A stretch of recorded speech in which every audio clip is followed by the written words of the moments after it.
এই টাকায় আপনারা কেউ শাড়ি চুড়ি কিনবেন না, লিপস্টিক কিনবেন না। উনি বললেন বিএনপি এবার ক্ষমতায় গেলে নারীদের জন্য একটা মহাপরিকল্পনা করতে হবে। আমাদের নারীদের নিয়ে মহাপরিকল্পনা আছে। আমাদের নেত্রী বেগম খালেদা জিয়ার আজন্ম স্বপ্নের রাজনীতিতে নারীরা ছিলেন কেন্দ্রে।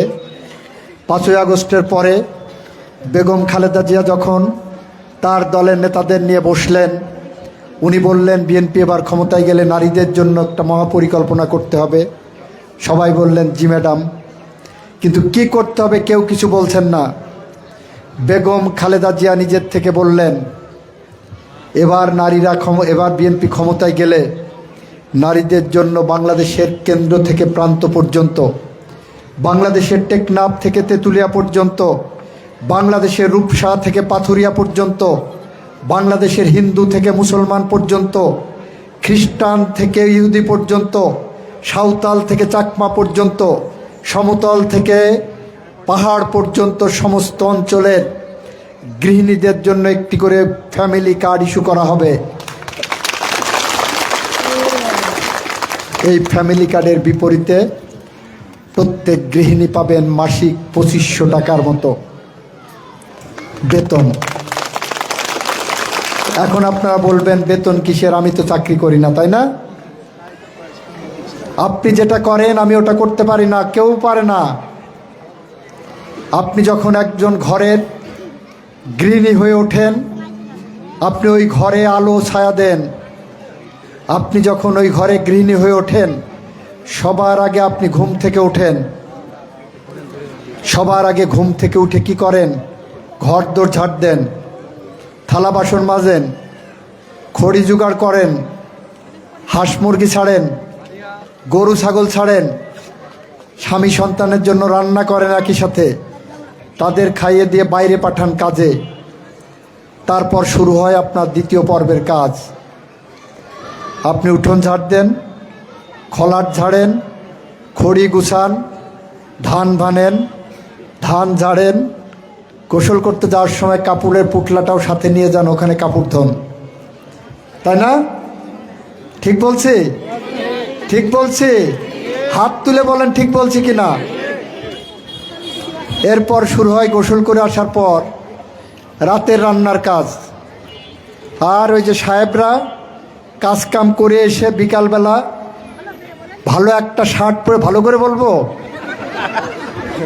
সাহেবরা শার্টটা একটা পরিবর্তন করে চলে যায় পাশের হয়টই বাজারে, দুধসর বাজারে, বড়জোর চাঁদপুর ব্রিজের কাছে চায়ের দোকানে বসে টেলিভিশন দেখবেন, তর্ক করবেন, দেশ জাতি উদ্ধার করে রাত্রে এসে খেয়ে দিয়ে শুয়ে পড়বেন, তাই না? আপনাকে সবার পরে খেতে হচ্ছে। আমি বিশ্বাস করি আপনারা কেউ মাছের ভালো পিসটা নিজের জন্য রাখেন না, মাংসের ভালো টুকরাটা আপনার কপালে জোটে না। ঠিক বলেছি? দিনের শেষে কি জোটে? একটা বদনাম। আপনার বরকে যদি কেউ জিজ্ঞাসা করে ভাই আপনার বউ কি করে, কি বলবে? বলবে কিছু করে না ভাই, সে তো বাড়িই থাকে, খায় আর ঘুমায়, তাই না? এটা কে কে বিশ্বাস করেন? এরকম বলবে কে কে বিশ্বাস করেন দেখি? হাত তোলেন। সবার স্বামী একরকম বলবে বউ কিছু করে না, খায় আর ঘুমায়। আমরা বলছি এটা নারীর প্রতি একটা অবমাননা, আমরা বলছি এটা নারীর প্রতি অবিচার, আমরা বলছি এটা নারীর প্রতি অন্যায়, আমরা বলছি নারীর প্রতি এটা একটা বৈষম্য। যে নারী প্রতিদিন সবার আগে ঘুম থেকে উঠে সবার পরে ঘুমোতে যায়, তার সংসার সামলায়, সংসার ঠিক রাখে, সেই নারী দিনের শেষে পাচ্ছে বদনাম, কিছু করে না। এ নারী প্রতিদিন এই কাজ করে বলেই, তার সংসার ঠিক রাখে বলেই, তার সংসারে আলো ছায়া দেয় বলেই বাংলাদেশ ঠিক থাকে।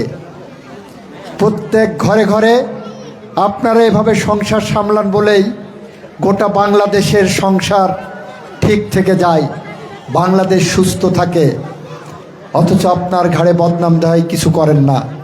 তাই আমরা যে কিছু করা না করা নারীদের রাষ্ট্রের পক্ষ থেকে প্রতি মাসে 2500 টাকা বেতন দেব আপনার সংসারে ওই কাজ করার জন্য।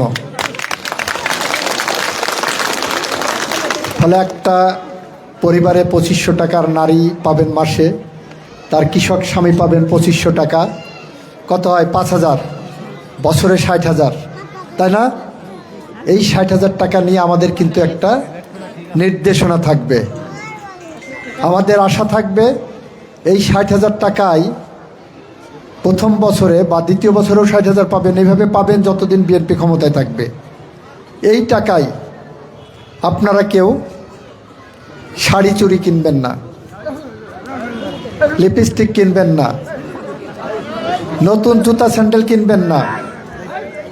এই 60,000 টাকা দিয়ে আপনারা প্রথম বছর 60টা মুরগির বাচ্চা কেনেন, 10টা গরুর বাচ্চা, 10টা ছাগলের বাচ্চা কেনেন, 2টা গরুর বাছুর কেনেন, পালন করেন নিজের পরিবারে।